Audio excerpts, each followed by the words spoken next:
That's our scores on the doors for the 2025 predictions that we made a year ago.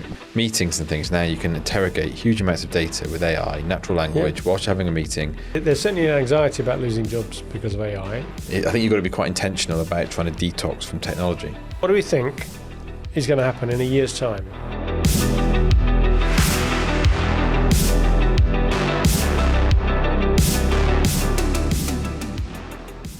Have you been contacted by the palace? You can address me as Your Royal Highness. Your Highness.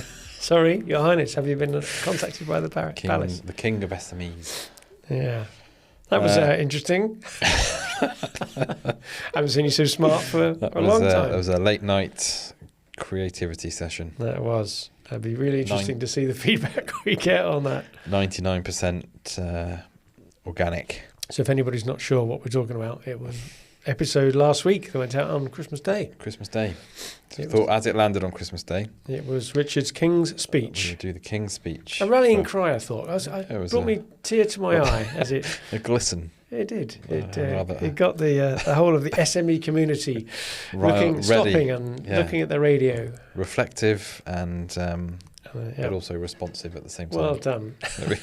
A fine balance. Is this going to become an annual feature or only on years when Thursdays land? Yeah, I think it might be every 7 years. Well, very good. Like a comet. I think you scrubbed up quite well as well. I even noticed there was a little bit of decoration in the studio. Well, a few sort of sprinkling of festive lights. Well, if Argos had more in stock, it would have been a winter extravaganza. But right, okay. Didn't quite have time to... went down quite well. Well done anyway, I thought it went very well. Wait and see what the audience... Another random Richard says about it. Christmas extravaganza. Well, it was along the lines of episode 2 or 3 or whatever, where we talked about that Christmas campaign we did for Granger Moral, their Christmas video. It's a good campaign, but I'm not sure the podcast episode was... The podcast perhaps didn't do it justice. All right, shall we do another podcast then?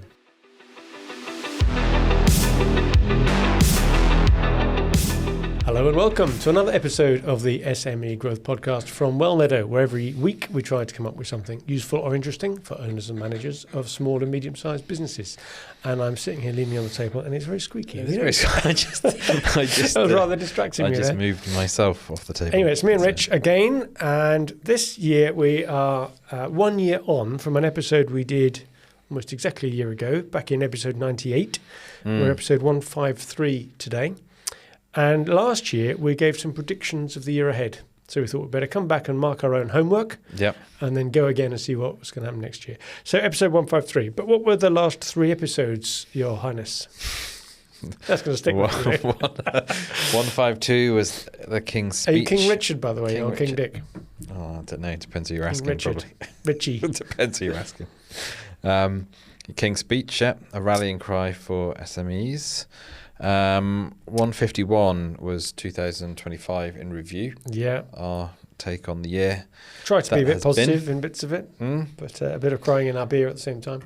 And then 150 was the do or delegate paradigm for leaders.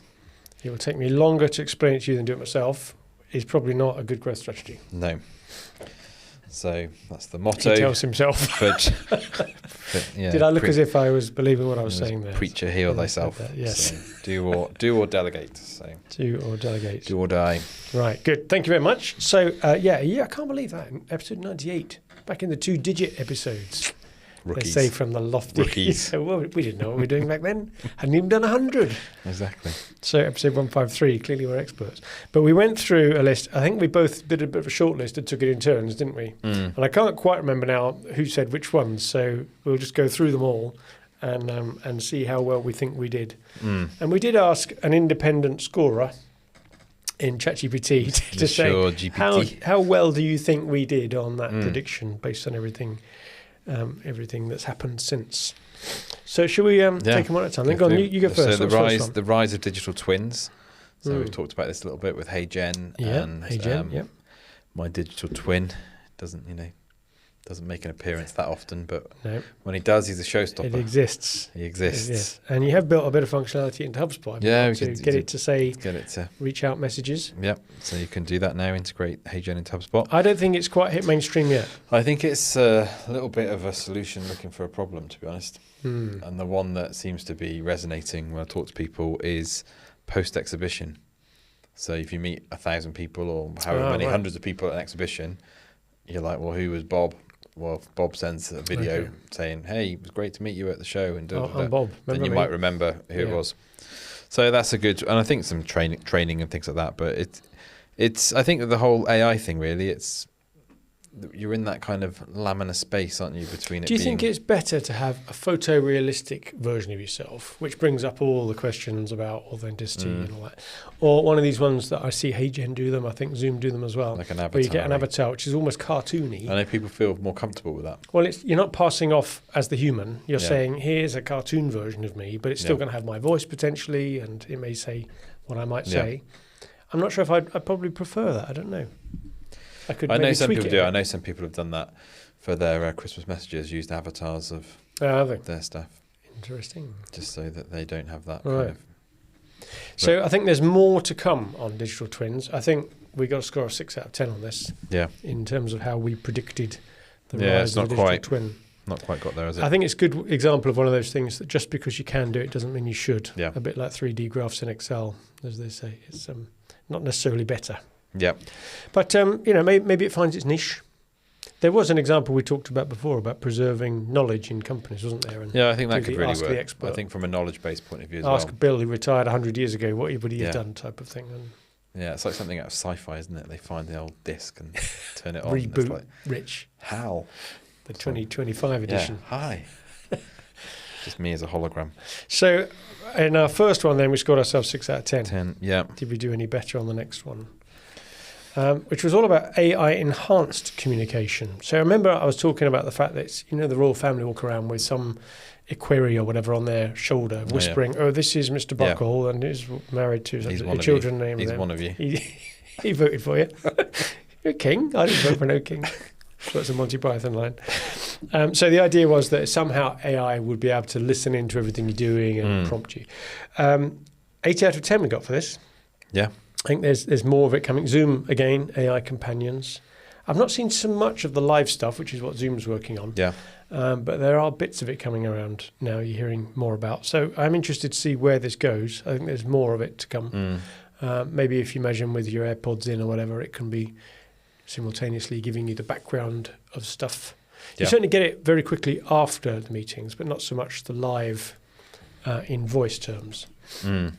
But I'm getting it more if I join a Zoom meeting, then the CRM record pops up on the screen and I can be reading stuff. But it's not really AI, that's just the tech moving on. But that's like that, was it last week or whenever I was telling you about that military helmet that's been developed? Yes. That's AI powered. Oh, it's amazing. Augmented reality. So it connects with everybody else's cameras and the drones. Hive mind. So you could see through walls. See through walls, see all sorts of stuff. So imagine that in a kind of business scenario. Yeah. Another product, more consumery product I saw being marketed was a kind of a pendant that you wear, which is recording all the time. Yeah. I mean, all the time. And then it downloads and produces you an AI summary reminding you that you made an off-the-cuff comment which promised such and such of an output. So that's a bit of this AI augmented stuff, isn't it? By being able to process so much more data, you're then saying, well, just record everything. I mean, huge privacy concerns about all that. That's a bit, too much for me. So I'm surprised we got as much as 8 out of 10 on that, because I think there's a lot more. If they decide to take it that far and people are happy with the privacy concerns, I think that could go a lot further. Yeah. So number 3 was instant multilingual communication. The old Babel fish. Now I tried this. Yeah. We only got 7 out of 10 for it, and yet it's here. It does it. Here, yeah. AirPods Pro 3, 4, whatever they're called now. Popped them in. I happened to be in Portugal at the time. Put the old instant translate on, and it instantly translated. Yeah. It's not quite instant though. That's the problem. There is a kind of a 2-second delay, so you can't quite have a live natural conversation. They did wonder though why you walked into the ladies' salon and asked for a banana split. It would be very accurate.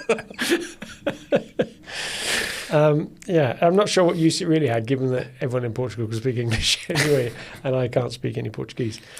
The other problem with it is that for Portuguese especially, it does it in Brazilian Portuguese, which the Portuguese laugh at. Right. That's not real It's Portuguese, not proper. that's Brazilian. I thought they were all the same. But anyway, it works. It really is. You have to have the latest iOS. Oh, that's an annoying thing. You've got to turn your phone settings language over to English US from English UK. Right. Otherwise it won't work. But anyway, once you've done that, it simultaneously translates.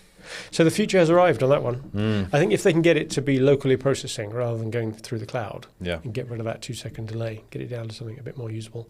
But they've got it so that if the other person has them as well, you actually are having a conversation, both speaking to each other in your mother tongues, but hearing your tongue. But that's got to be weird, though, hearing the other person. You hear them first say their language, and then it gets replayed to you 2 seconds later in your language. But as an American.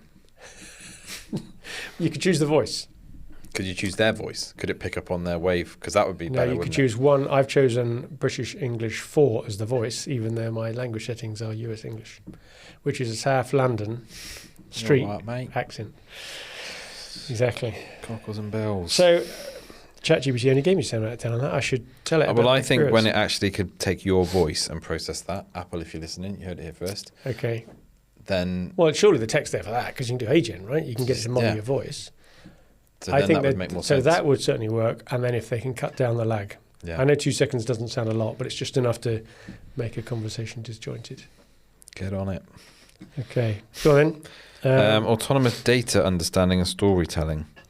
So what was that about? Yeah, when you're getting this now, I think I talked about it on a previous podcast. You're in a board meeting. Can you get a report which shows X, Y, or Z? And you say, don't worry about a report, just ask it the question.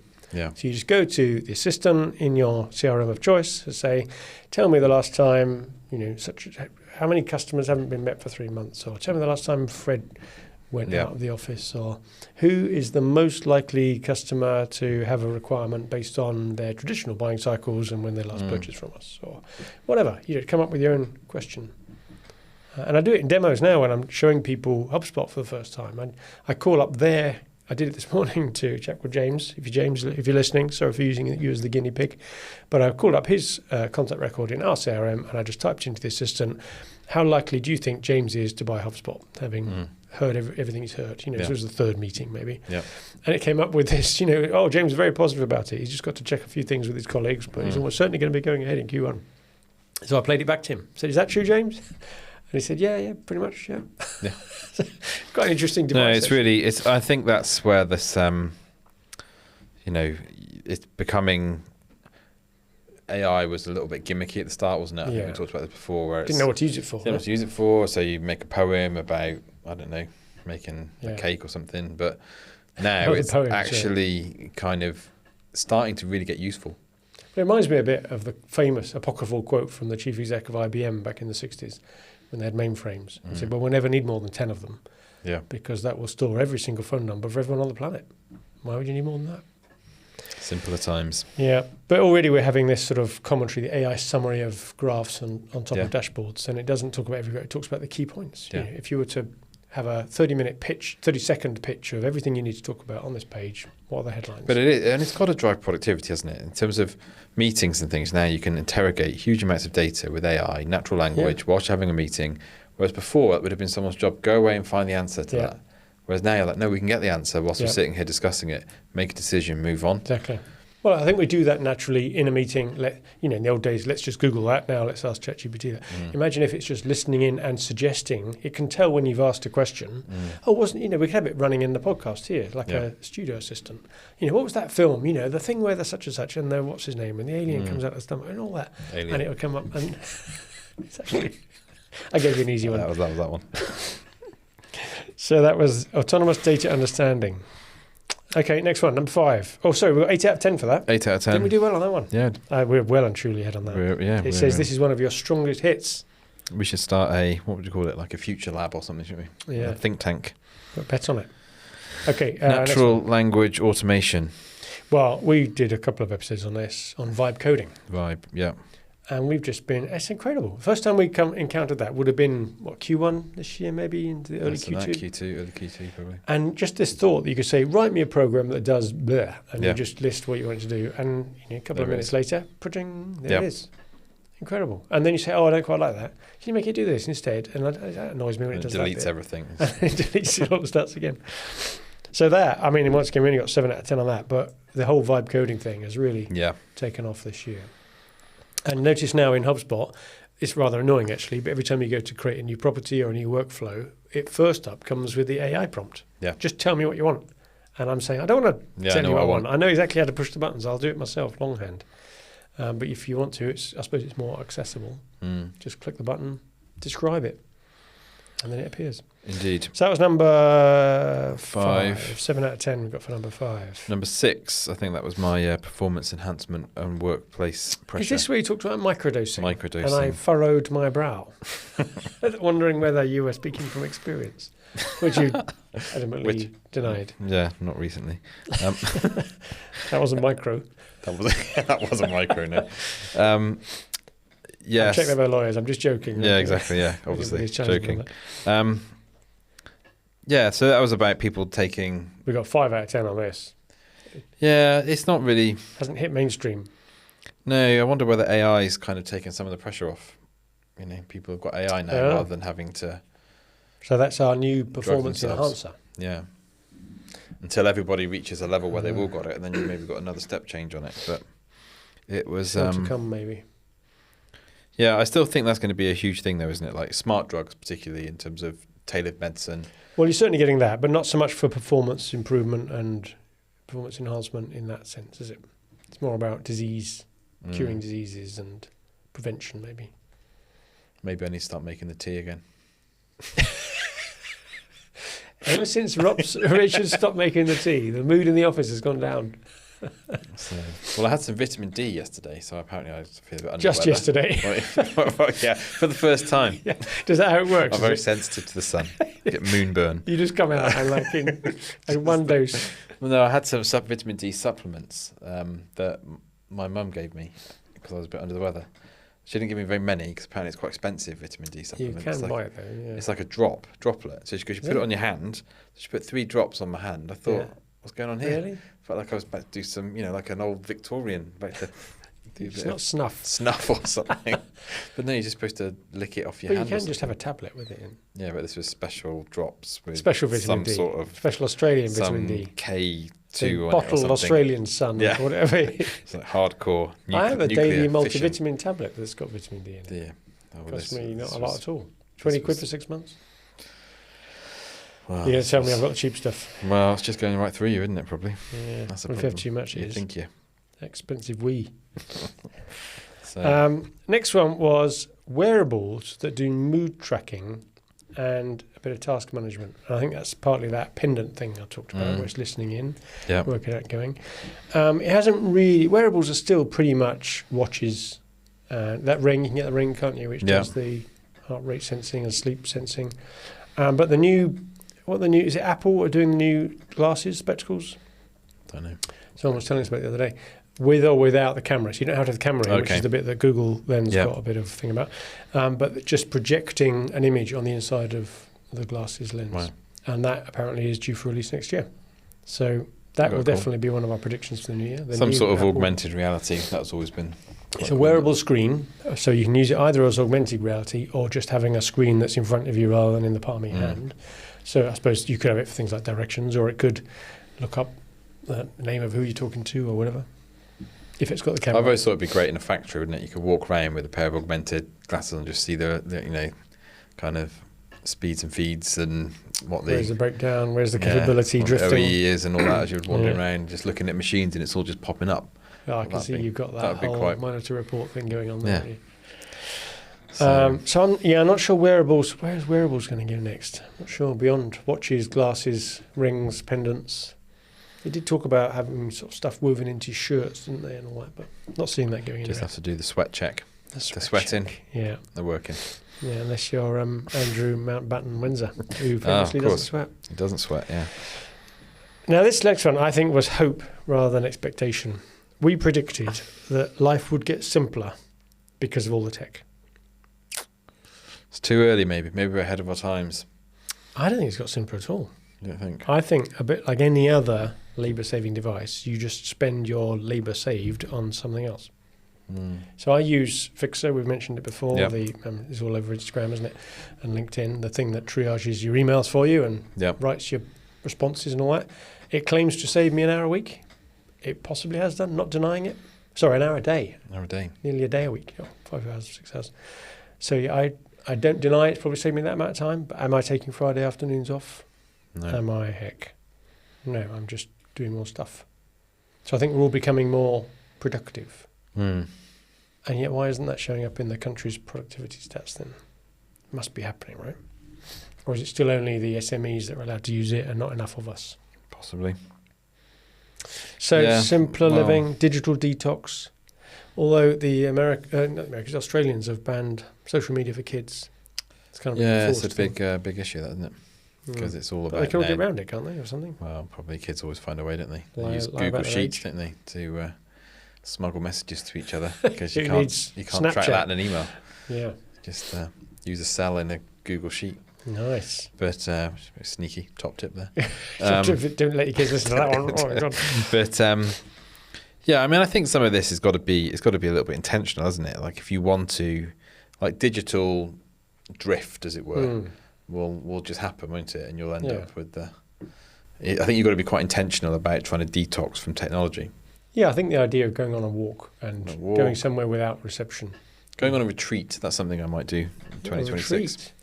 Like a yoga retreat? No, just like a monastic. You can go. I want to go and stay in a monastery. You realise they don't have any beer there. Well, they do actually, but they're not allowed to drink it. They make it for other people. But no, but even if it was just for a night, it's actually not that expensive to go and stay in a monastery. Just quiet. Just see if you can handle it. It's like that room that Microsoft have. They give you £1 million if you can spend like an hour in there. £1 million? And it's like minus 3 decibels or something, or minus 10 decibels, and your mind can't handle the lack of noise. Oh right. Apparently, no one's done it. No one's ever done it for an hour. Or something, whatever the time is, they say. Yeah. But it's there's an amount of time that no one's ever done. Challenge accepted. Nerves of steel. Okay, so I love the idea of simpler living. We only got 7 out of 10 for that. I think that could still come through. You know, that back to sort of it's almost like camping rather than anything too high tech, isn't it? Go back to basics. Feel the soil underneath your bare feet. Well, there's a whole what's it called around that? Ground earthing, isn't it? The whole earthing thing. Earthing. Yeah, from you mean electrical conductivity type of earthing. Yeah. Just get those electrons in your toes. Heard it here first. Okay, and the last one we came up with, our prediction number 9, was around the nature of work itself. Is work going to be displaced, or is the anxiety of work worse than the work being displaced? I think the anxiety of work being displaced is definitely there amongst younger people. Well, this year the recruitment rates amongst younger people have collapsed, haven't they? Was it Reed Recruitment back in September said that the number of graduate vacancies had dropped from 180,000 to 50,000 or something crazy? Yeah. And we've also heard that the big professional firms aren't taking on the graduates anymore for those basic graduate jobs, research, presentations, spreadsheet building, because that's all the first thing that AI can do. So you're right, that's real, that's happening, which last year hadn't started happening, so that was a prediction. But there's still a lot of people worried that all of white-collar work is going to disappear and you'd be better off training to become a plumber. But they think the robots can do the plumbing in about 5 years. It'll happen. They just need the dexterity, don't they? So and they're crouched down, but they can get into smaller spaces. But you could get a little robot that would just go along. You could have a little pipe robot, couldn't you? Go in the pipe. In the pipe. So you don't have to actually access the pipe. Just get in there. Yeah. Well, they do that on gas pipes. They're called pigs. No. They go inside the pipe, drive up and down and inspect the pipe. Actual pigs. Well, they're called pigs. Specially trained. But they're not actual pigs. Specially trained pigs. Yeah. That's my takeaway from the sort of thing that Russians would do. That's the sort of thing I was telling the pub then. Someone's going to be like, they put pigs in gas pipes. Fix it. They do. They just heard it on the SME Growth podcast. Those guys know. The sort of spotted Stafford, whatever they are.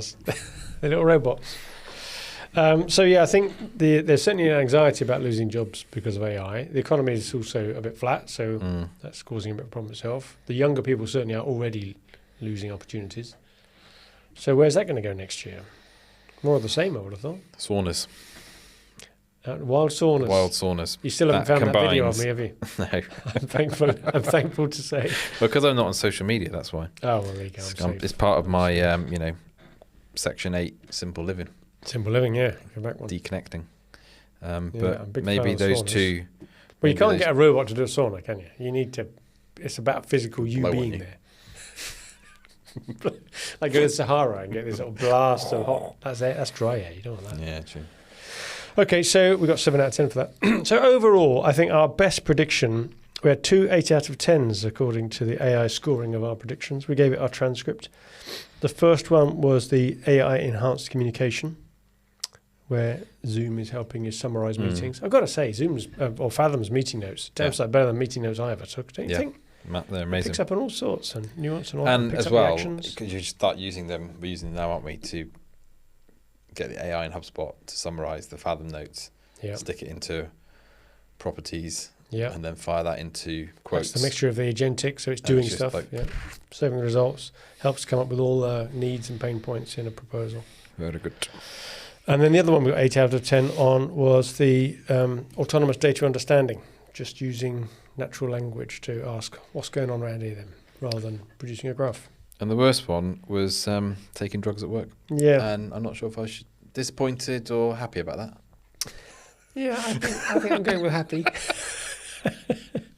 Come on, people. Yeah. That's your supply startup business has Well, suddenly taken a step I back. had some mushroom crisps in the pub on Saturday night, and I wasn't quite sure what I was taking. Magic mushrooms, Turns out they were just mushroom flavoured. potatoes, Oh. mushroom flavoured. Just They were fried very potatoes nice, though. and mushroom They were flavoured. very nice. They dipped them in mushroom soup. They were. So that was last year. So go on then, a quick closeout. What do we think is going to happen in a year's time? So we've made a few comments on that as we've gone through to talk about the 9 topics we talked about last year. Some of which we think will take more strides forward. I'm still not sure about microdosing. I think maybe that'll surprise us one year. But what else then? Agentic AI, I think. Is Yep. gonna- That's definitely definitely going gonna. to. It's already sort of there, but not really. Yep. If it was available to me in all the apps I use now, it would be brilliant. And I remembered when I was using some of that vibe coding stuff, just saying, write me a program to do this. If I could instead say, go through all my emails, find the one from such and such, do that with that, reply to them, do this, organise that. And I suspect Copilot will have a bit of a stab at it, but it's not quite Yeah. there, is it? So, But no, I think AI. that's going to start to change our lives. Will there isn't it? be a .com crash for AI in 2026? Big Yeah, $6 million question. probably. It's not financial advice, but probably. Well caveated. I like that. Look at the valuations of these AI companies. Yeah. Oversold. They can't Massively. all be as successful. Yeah. And aren't you telling me that ChatGPT have invested way more than Oh, way more. They They've got could ever huge. earn They've income. got huge commitments to Nvidia, haven't they, to Mm. make chips and stuff. And build more data centers? it's just basically like assumptions that everybody's got to be paying. And So it's definitely going to soften. The question is, does it soften with a bang or does it just squelch, fizzle fizzle with a damp squib? like a balloon deflating. Yeah, exactly. I think there's going to be more consolidation of the functionality of all these bits of software. Mm. I think we've already seen HubSpot take on a bit of e-commerce-y stuff. That's getting there, isn't it? Yeah. Starting to get into project management, starting to get more into service. There was one of the big service desk ticketing companies that ceased trading. And then similarly, I think ERP systems are trying to do more than they ever did on CRM and marketing. So I think you're going to get a monolith system. Microsoft will clearly claim to already have one. Less said about that, the better. But they're more on that direction, I think. You'll end up with the platform that does everything. Hybrid working. That's Yeah, another where do one we go on that's that this year? There was big pressure, wasn't there, early in the year? The get back to the office. Back to work, and then there was the whole employees don't HBR like it. article around the fact that it didn't really work unless Like everyone was in anyway. at the same time. You can be in work, but you might as well be at home for all the interaction you get. So, but surely with better tech, better augmented reality, etc., Yeah. VR. I think it's something's going to remote. happen more on the regulation side. Mm. There's this, we mentioned it in the review of 25 a couple of weeks ago, didn't we? The EU AI law Yeah. and the UK one that's equivalent. I don't think it's really hit our consciousness yet.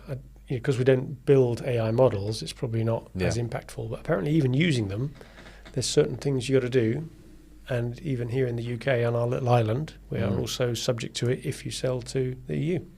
And we've got a couple of EU clients. So that, I'm sure someone will come training us on what we need to do about that. Yeah. That will become a thing. Got to be careful. And maybe AI running locally. It's all done in the cloud at the moment, isn't it? Or mostly. Yeah. So you get the Quite a delay little and box. security. I reckon maybe a little box, yeah. Like a Raspberry Pi. Raspberry AI. Oh, the Pi AI.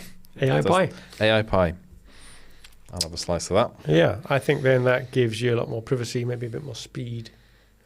And get better at coping with images and videos. It's already pretty darn good, isn't it, when you see some of the stuff it puts out. But Well, that would help with what we talked about with the old translation, wouldn't it?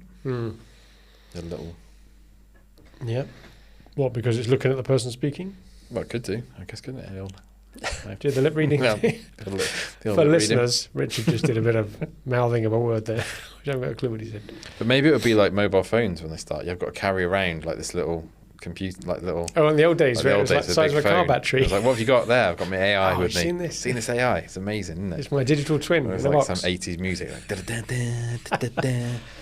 Got my AI Pi What with me. will the films of 2050 look like when we see 2025 depicted in the 2050 film? Like now when you see a 1980s film or something. Seems very It's like dated. Demolition Man with the 3 seashells, isn't it? No one knows what they were for. Another film I've got to go and watch. I don't bother. Okay, It's a shocker. save me that one. Okay, closing apocryphal thought. Cybersecurity is tough enough, right? We're all getting into cyber essentials and Yeah. ISO 27000. Imagine if you've got enough going on in your business that's AI, that the AI of someone else's business starts to trick your AI. Aye. So instead of human Yeah. engineering to get the passwords, it can be clever enough to pose like a customer and then get the secrets out of your AI. So AI on AI, blue on blue Yeah. attacks. Robot Wars. Robot wars, that's it. Charles Craig. Was it Charles It is. Craig who used to present that? I can't remember. Someone used to present it. Oh, the Was it guy, the Robot Channel Wars? 4 thing. Yeah. Robot wars. Well, yeah. That was, Used to have like don't know who presented it. a robot Hoover, didn't they? With a That's knife on it or yeah. something. Big sort of axe chopping out his way. Like, yeah. Yeah, so I think there's some sort of robot on robot problem coming up. When you get What if they conspire together? Take a hostile takeover. Well, they do it like a deal. Yeah. So hang on a minute, you're not Like- really bothered if it goes Yeah. right or not. I can, Yeah. I'll cut you in. Yeah. What's the reward? I deposit some crypto in a Yeah, who knows? in a crypto account somewhere. So I think that's a Skynet. new thing we haven't Skynet. even thought about having to worry about yet. But now we've talked about it, someone's going to worry about it. Okay, so there you go. That's our scores on the doors for the 2025 predictions that we made a year ago, back in episode 98. And our predictions for 26. See you in a year. See you in a year. Can we have a year off now and just come back in a year's Just time? reruns. Well, thank you very much. And thank you for listening to another episode of the SME Growth Podcast. That was episode 153. Every time we try and come up with something new and interesting for owners and managers of small and medium-sized companies, and we hope that was no exception. Please share it if you think so. And in the meantime, good luck with your business.